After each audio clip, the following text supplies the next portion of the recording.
bienvenida a todos los que van a ver este video, donde vamos a abordar un tema muy interesante, las universidades en la actualidad. Mi nombre es Esther Ferrell y estaré acompañándoles en este video. Pero no me encuentro sola, me encuentro acompañada de Julio Rafael Torrico, un experto, un genio para mí, que sabe mucho acerca de las universidades, que el día de hoy nos va a compartir su conocimiento. Le cedo el espacio para que se presente. Gracias, Esther, muchísimas gracias por la invitación y bueno, a todos ustedes bienvenidos, chicos, chicas, a esta investigación, a este pequeño documental que está realizando Esther sobre las universidades. Así es, Julio. El día de hoy vamos a abordar tanto la misión, la visión, pero yo quiero preguntarte, ¿tú crees que la universidad actualmente está cumpliendo las funciones, está cumpliendo la misión de ser ese agente de cambio dentro de la sociedad, de incrementar el bien común en la sociedad? Bueno, hablando de la universidad así en general, de universidades, tal vez tenemos que distinguir dos tipos de universidades. La primera es la universidad privada, la universidad y la universidad pública, tal vez a grandes rasgos. ¿Cuál es la mayor diferencia entre estas universidades? La organización política y administrativa que tiene cada una, ¿no? La universidad pública va a tener una organización mucho más autónoma dentro de la autonomía universitaria que es Región Bolivia y una organización mucho más político-social.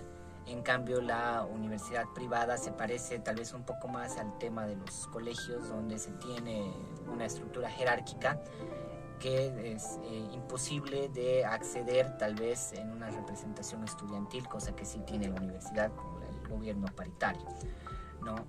Dentro de las universidades públicas sí existe este objetivo, como tú mencionabas, Esther, del agente de cambio. O sea, la universidad pública tiene que ser edad o contribuir de manera social a todo lo que significa el contexto boliviano, ¿no? Actualmente, voy a hablar particularmente de la San Simón, siento que hay un poco de déficit en este sentido porque la universidad no se está constituyendo en este agente de cambio propiamente dicho. Uno de los ejemplos que te puedo poner es el tema de la pandemia, por ejemplo, donde la universidad tendría que ser este agente o este referente en cómo se procede desde el tema científico, obviamente, en el tema de la pandemia, ¿no? La universidad nos debería haber dicho, por ejemplo, el tema de los barbijos, el tema de las pruebas, que si bien ha tenido en cierto punto el tema de las pruebas antígeno nasales, PCR, estas pruebas han llegado después de muchísimo tiempo de iniciada la pandemia. Esto es completamente diferente, por ejemplo, a otras universidades como Oxford, que ha contribuido incluso en la creación de las vacunas, en toda esta investigación que se ha hecho para llegar al fin de la pandemia. Ese es el agente o ese es el rol fundamental cuando se habla de una universidad como agente de cambio, ¿no? La universidad no enteramente, porque por ejemplo la universidad tiene una investigación genial sobre el mal de Chagas en el ámbito médico, pero sí en muchas otras de las carreras vemos incluso déficit en el tema académico. No se tienen teorías actualizadas, no se tiene un análisis real de lo que pasa en nuestra sociedad cochabambina, boliviana. Entonces no se tiene un análisis o una contribución al ámbito social de manera cabal de la palabra, ¿no? Sí. Es un poco más parcial, lo que se hace son teorías, son investigaciones bastante pequeñas y siento que a la universidad le falta, por lo menos a la Universidad Mayor de San Simón, le falta bastante en lo que significa ser agente de cambio social. La Casa Superior de Estudios, que otorga distintos títulos a los estudiantes cuando salen y ya se profesionalizan, según Ortega Gasset, también debería no solamente formarlos quizás académicamente, sino también formarlos como personas en cuanto a ética, moral, en cuanto a principios y valores. ¿Qué opinas al respecto, Julio? Bueno, mira, la teoría de Ortega y Gasset es tal vez una continuación un poco de lo que te va a plantear Nietzsche en alguno de sus libros y en su principal teoría, que es la teoría del superhombre y del hombre, ¿no? Ortega y Gasset lo va a llamar hombre masa y el otro, la verdad no me acuerdo el término, pero es igual algo parecido a superhombre que te dice Nietzsche, y te va a decir que este superhombre, lo vamos a llamar tal vez en los términos de Nietzsche para no ir confundiendo a los chicos, el superhombre va a ser una persona culta, va a ser una persona letrada, va a ser una persona que tiene principios y principalmente que no se deja, o la cualidad principal que va a tener este superhombre es que es una persona interpeladora. Es decir, que no se queda con lo que uno le dice, sino que investiga, que genera su propio conocimiento. El hombre masa es todo lo contrario, es una persona que obedece, es una persona que acata, es una persona que no cuestiona. Entonces, hablando de en estos términos, Ortega y Gasset va a interpretar a la universidad como este agente donde el superhombre o el hombre letrado, si tú quieres, va a adquirir todas estas cualidades, ¿no? La universidad tendría que ser un espacio de discusión, un espacio de debate, un espacio de confrontación de ideas, donde la persona pueda generar un conocimiento propio, donde la persona pueda tener cierto raciocinio, cierto pensamiento crítico acerca de lo que va sucediendo en su entorno, ¿no? En este sentido, la universidad, si bien te forma académicamente, tanto tal vez de algunos docentes como de la mayoría de los estudiantes, se ve un rechazo, el tema es un poco reacios al tema de la investigación, ¿no? O sea, la vivencia universitaria lastimosamente es, entro a la universidad, paso mis materias, saco mi título, me voy a trabajar. Sí. No hay como que esas ganas o esa voluntad de ir y decir voy a conocer más, voy a cuestionar, porque también tenemos que ser sinceros, en nuestra universidad muchas veces cuando cuestionas te ven mal, ¿no? Sí. No, ¿quién te crees tú que eres? ¿No? Entonces hay tal vez esa facultad o ese tema del rechazo, un poco de estar un poco como que preocupados, ¿no? De solamente sacar las notas de aprobación e irse de la universidad. No existe este intercambio de ideas que debería haber, según Ortega y Gasset, para formular, como te decía, este superhombre o este hombre que tenga cierta cultura, que a su vez va a derivar en un progreso de sociedad, porque la persona culta, la persona que cuestiona, de cierta manera también contribuye socialmente, y ese es el aporte que, digamos, Ortega y Gasset podría hacer a los fines de la universidad. Una persona que interpela y que construye o que analiza puede, por ejemplo, interpelar es como cuestionar, más o menos, es un sinónimo. Exacto. Cuestionar, ejemplo tal vez bastante cotidiano a las decisiones del gobierno, ¿no? Pero no un cuestionamiento de estás mal porque estás mal, sino un cuestionamiento con ideas donde te dice, mira, tu proyecto está mal porque tiene estas consecuencias, tiene estas otras consecuencias, esto es lo que puede desencadenar en el país. Entonces eso es lo que falta bastante en nuestras universidades y en nuestro país. Falta personas que se culturicen y que se interesen un poco en todo lo que significa la parte social, cultural, si tuvieras, incluso entrando al ámbito político. Sí, entonces se podría decir que la universidad no está cumpliendo a cabalidad el rol, la misión y la visión con la cual ha sido fundada. Tiene cierto carácter de crítica, pero por ejemplo algo que podemos ver actualmente es un problema que tiene la universidad, es el déficit económico. Exacto. Y la solución a eso es, aunque no creas, pedir más plata. O sea, es tan simple como pedir más plata, pero a la vez esta petición de plata es complicada porque te tienes que enfrentar al gobierno. Exacto. Y muy pocos en realidad de los rectores o de las universidades en su conjunto, no echemos la culpa a una sola persona, sino de la universidad en su conjunto, se preocupa de esto.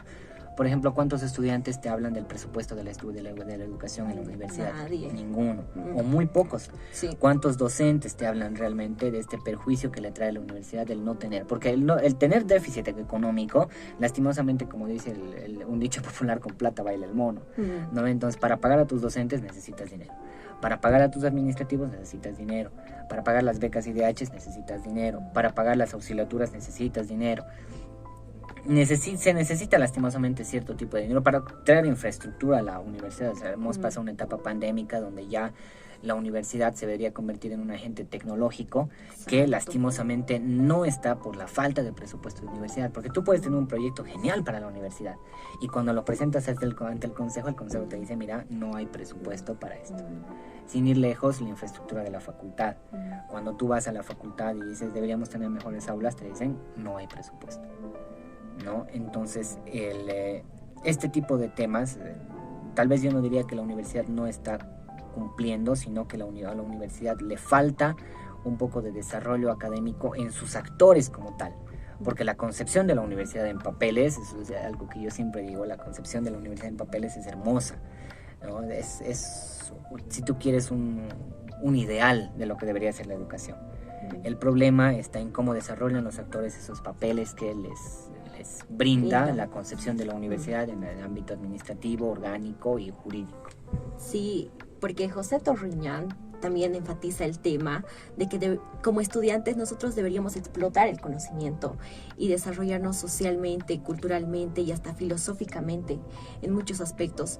Entonces se podría decir que como estudiantes nosotros mismos no estamos como que explotando al máximo el conocimiento, que podríamos hacerlo realizando diversas investigaciones, como tú ya lo decías. Pero pasando a otro aspecto, tal vez podrías hablarnos de las máximas autoridades que tiene la universidad, los administrativos, directores, subdirectores y todos los que componen la Casa Superior de Estudios. Bueno, para hacerlo simple, porque la organización o el organigrama es gigante, vamos a imaginarnos una pirámide. ¿Ya? En lo máximo de la pirámide no está una persona como tal. La universidad no se va a constituir en una persona que va a tener todo el poder o toda la capacidad de decisión, sino va a haber un tipo de distribución de poder dentro de la universidad, la cual se va a regir como la máxima autoridad de todo, hablando solamente de la universidad, no de las confederaciones universitarias, es el Congreso Universitario. El Congreso Universitario va a reunir tanto a docentes como a estudiantes que van a deliberar acerca del futuro de la universidad, ¿no? Este congreso se da idealmente cada 5 años, pero bueno, por motivos políticos no se ha dado hasta el año pasado, ¿no? Desde el año 90 hasta el año pasado. Después del Congreso Universitario, entre Congreso y Congreso, la máxima autoridad de la universidad es el Consejo Universitario. Igual es una asamblea, si tú quieres, o un consejo de dirigentes, se puede decir, donde tanto estudiantes como docentes se reúnen para tener sesiones periódicas y determinar las normas que va a tener la universidad. Por ejemplo, el consejo hace reglamentaciones. El Congreso lo único que va a hacer es definir el estatuto, que es como nuestra carta magna o nuestra constitución política, haciendo una analogía. El consejo se va a dedicar a reglamentaciones, a normas, a procesos, todo lo que significa el ámbito ya más administrativo de normas jurídicas. Y después recién viene el rector. Muchos piensan que el rector es la máxima autoridad de la universidad. No es así. Después del Congreso y el Consejo recién viene el rector, que sería nuestra máxima autoridad administrativa, la cual adquiere representación de la universidad en temas como, por ejemplo, el día de hoy tenemos la conferencia de rectores, donde el rector va a hacer representación de la Universidad Mayor de San Simón. Debajo del Consejo Universitario, o diré del rector, tenemos al vicerrector, que es como un vicepresidente más o menos, ¿no? Debajo del vicerrector tenemos los directores de cada unidad, por ejemplo, el director de la DPA, el director de la DICID, el director de la DUB, las direcciones universitarias, ¿ya? Debajo de estas direcciones están los decanos, que serían las máximas autoridades, perdón, los consejos facultativos. Encima del decano está el consejo facultativo, que es lo mismo que un consejo universitario, una reunión de docentes y estudiantes, pero dentro de la facultad. Después recién está el decano y la directora académica, que son las dos máximas autoridades de la facultad en el ámbito administrativo. Debajo de estos va a estar el consejo de carrera, que ya es un consejo de cada carrera, como dice su nombre, con la misma lógica del consejo universitario y del consejo facultativo. Y debajo del consejo de carrera está el director de carrera, ¿no? Que sería la máxima autoridad administrativa dentro de la carrera. ¿A qué me refiero con máxima autoridad administrativa? El director, decano, el rector no pueden tomar decisiones por sí solos. O sea, si el rector, por ejemplo, dice, o un decano, o un director, desde mañana pasamos todos en el patio. O sea, no es decisión del director. Esa decisión se la tiene que tomar en los consejos, ya sea de carrera, facultativo, universitario. Especialmente si son temas de interés común para la carrera, facultad o universidad. Por ejemplo, el día de hoy el Consejo Universitario ha aprobado el incremento salarial de los docentes y administrativos, ¿no? Entonces eso no lo podía haber decidido el rector, sino que se ha tenido que llevar una sesión de Consejo Universitario para que entre docentes y estudiantes deliberen y lleguen a un acuerdo. Ahora, dentro del ámbito gremial, si tú quieres, o dentro de los actores, porque existen 3 actores fundamentales dentro de la universidad: los docentes, los estudiantes y los administrativos. Existe también una jerarquía de orden, que va a ser, en el caso de los docentes, la Federación Universitaria Docente, la FUT, las asociaciones facultativas y las asociaciones de carrera, ¿no? En el tema de los estudiantes, la FUL, la Federación Universitaria Local, los centros de estudiantes facultativos y los centros de estudiantes de carrera. Y en los administrativos existe la CITUMPS, que es el Sindicato de Trabajadores Universitarios el Sindicato de Trabajadores de la Universidad Mayor de San Simón. Ok. Como vimos, la universidad está compuesta por grandes personas, se podría decir, y por un grupo, ¿no? No es tanto individual, una persona que va a comandar, sino es un equipo que está conformado y que trabaja para que nosotros, los estudiantes, podamos estudiar en esta universidad pública y sobre todo de manera económica, diría yo, porque muchos dicen que la educación aquí es gratis, pero no es tanto así, ¿no? Pagamos un porcentaje como estudiantes, sin embargo, se podría decir que es un monto mínimo a lo que pagan en las universidades privadas. Sí, en realidad la educación acá es pública y es gratuita, ¿no? El monto que nosotros pagamos de la matrícula no llega a las arcas de la universidad como tal, sino a beneficios netamente estudiantiles. La matrícula, por ejemplo, es 14 bolivianos al año, sí, ¿no? 6.60 bolivianos se van a los centros de estudiantes, 7 pesos, si no estoy mal, se va a la full, y lo que resta, que son 0.40 centavos, se va al seguro universitario, ¿no? O sea, la totalidad de nuestro aporte estudiantil, si quieres, es netamente para beneficios estudiantiles. La matrícula dentro de la universidad es cero. No pagamos a la universidad para poder estudiar. Sí.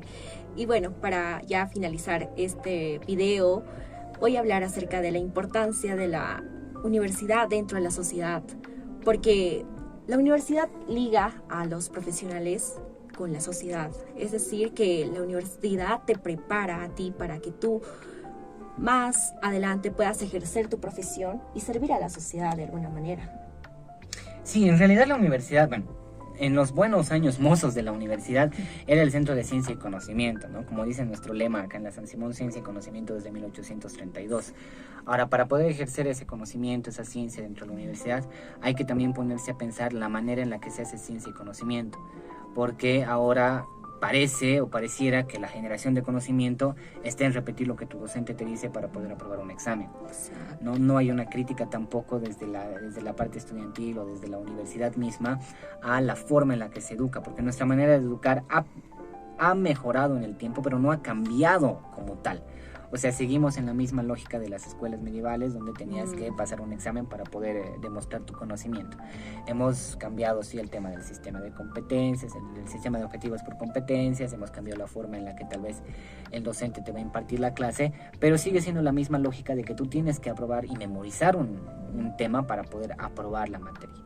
No existe otro sistema de educación hasta ahora, y en eso deriva la decadencia que tiene ahora la universidad, porque muchas veces muchas personas te dicen, la universidad, ¿de qué te sirve? O sea, ¿de qué te sirve tener un título si tienes que hacer posgrado, si tienes que hacer diplomado, maestría, doctorado? E incluso llegando al doctorado se te complica un poquito la parte de encontrar trabajo. Lo que más buscan las empresas es tener el tema de la experiencia, ¿no? Entonces eso te hace cuestionarte qué rol tiene que tener la universidad dentro de la formación de profesionales. ¿Sirve o basta con impartir clases? ¿Basta con repetir teorías? ¿Basta con que los estudiantes conozcan lo que pasa? La respuesta es no, porque estamos viendo el contexto actual en el que vivimos en la sociedad, ¿no? La universidad debería darte un plus que te ayude de cierta forma con lo que significa la parte ya laboral.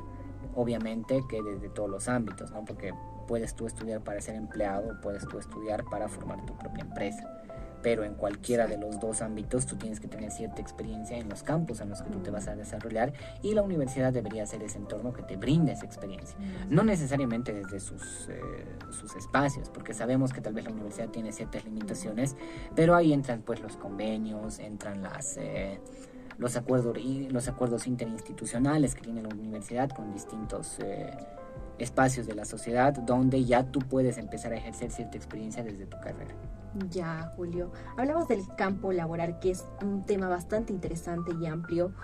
Y yo quiero preguntarte, ¿de qué depende que un profesional que estudia, tiene su doctorado, tiene su maestría, incluso muchos hacen cursos extras, consiga trabajo o no consiga? Porque hoy en día el campo laboral está muy limitado y por ejemplo, en la carrera de comunicación social, muchos te dicen, ¿para qué vas a estudiar si no vas a conseguir trabajo allá afuera? ¿Para qué vas a rajarte los 5 años, mejor es que inviertas, digamos, en un negocio y abras un negocio y así vas a producir dinero incluso más inmediatamente que estudiando. El campo laboral depende bastante de la formación que tú tengas, no tanto en el ámbito universitario, sino como persona y la disciplina que tú tengas como persona. Aunque, para serte sincero, en nuestro país depende bastante de la muñeca, ¿no? Entonces es algo que también hay que tomar en cuenta lastimosamente si tú tienes cierta facilidad o ciertos contactos. Y es lo que yo siempre les digo a los muchachos: generen contactos cuando están en la universidad. No necesariamente de muñecas, sino personas con las que tú puedas trabajar y te vayas recomendando, ¿no? Cuando tú vas a hacer, por ejemplo, prácticas preprofesionales, o sea, ya estás ejerciendo dentro de un campo laboral, ya sea en periodismo, ya sea en comunicación organizacional, en comunicación para el desarrollo, en planificación de proyectos sociales. O sea, tú ya te estás desarrollando como profesional de la comunicación dentro de un campo laboral. Y generas contactos, porque la persona con la que vas a hacer la pasantía ya conoce tu trabajo, te puede recomendar a otras instituciones o incluso hasta contratarte, ¿no? El tema de los contactos va a ser bastante importante dentro de el ámbito universitario y el ámbito de formación personal, porque te va a permitir poder generar cierta relación con la sociedad, ¿no? De nada te sirve entrar, como te decía, a la universidad, pasar primero, segundo, tercer, cuarto, quinto, sexto, séptimo, octavo, salir bachiller, o bueno, salir en este caso profesional, tener tu título de comunicador y no conoces a nadie. Entonces vas a tener que ir a rogar puerta por puerta que te contraten. En cambio, si te conocen, ya saben cómo haces tu trabajo, ya saben la forma en la que tú te desarrollas, o en el ámbito tal vez un poco más individual, si tú quieres, empezar a hacer cierto tipo de proyectos como el que tú estás haciendo ahorita, ¿no? O sea, la investigación. En mis tiempos de primeros semestres, por ejemplo, yo estaba con toda la intención, fundé un periódico universitario. Entonces esas cosas te dan cierta experiencia para poder empezar algún tipo de empresa, si tú quieres, ¿no? Porque los tiempos, por ejemplo, no he empezado de la noche a la mañana, ha sido un proceso de construcción del periódico, opinión lo mismo. Entonces es cuestión también de cómo tú generas tus propias opciones de empleo. No siempre tiene que ser el campo laboral de que me contraten. Es un poco difícil emprender, sí, es un poco difícil emprender, pero no es imposible, ¿no? Y ahí también entra la capacidad de la universidad o de formarte como emprendedor. Ahora está de moda la palabra del emprendimiento, de formar tu propio negocio, ¿no? Pero cuando vos te pones a pensar en las limitantes que tienes para crear tu propio negocio, también la universidad debería enseñarte eso, porque al fin y al cabo es parte del campo laboral. O sea, que tú puedas abrirte campo solo o sola es parte de tu campo laboral. Exacto. Y bueno, terminamos con la frase que decía Nelson Mandela: la educación es la clave que te sirve para cambiar el mundo. Muchas gracias, Julio, por tu tiempo, por brindarnos este espacio también para poder entrevistarte y que tú también puedas compartirnos tu conocimiento. Y esperemos, ¿no?, que todo este conocimiento nos sirva para poder reflexionar sobre el papel que estamos haciendo como estudiantes. Quizás estamos dando muy poco, no estamos explotando ese conocimiento, no estamos investigando, no nos estamos enfocando en lo que realmente debería ser. ¿Y qué consejo podrías darles tal vez a los jóvenes universitarios que están ahí pensando en entro o no entro a la universidad, entro o no entro a esta carrera de comunicación, que quizás es una carrera que muchos dicen que no hay trabajo? Bueno, primero gracias por la entrevista, Esther, por poder compartir ciertas percepciones que yo tengo en este documental o en esta investigación. Y segundo, el consejo, en realidad no solo a los que quieran estudiar comunicación social, a todos aquellos que estén pensando en hacer una carrera universitaria, que escojan una carrera de su vocación. No necesariamente algo que les dé dinero, porque muchas veces es una tortura ir a hacer dinero cada día en un trabajo que no te gusta. Traten de escoger algún tipo de carrera la cual primero ustedes disfruten, segundo ustedes tengan cierto interés, porque el desarrollo del conocimiento viene del interés. Si a vos no te interesa, vas a hacer lo mínimo para poder ganar lo mínimo y tener lo mínimo, ¿no? En ese sentido, traten de buscar algo que a ustedes realmente les genere, les apasione, porque eso es lo que va a marcar la diferencia entre un buen profesional y un excelente profesional. Bueno, muchas gracias. Con esto finalizamos este documental.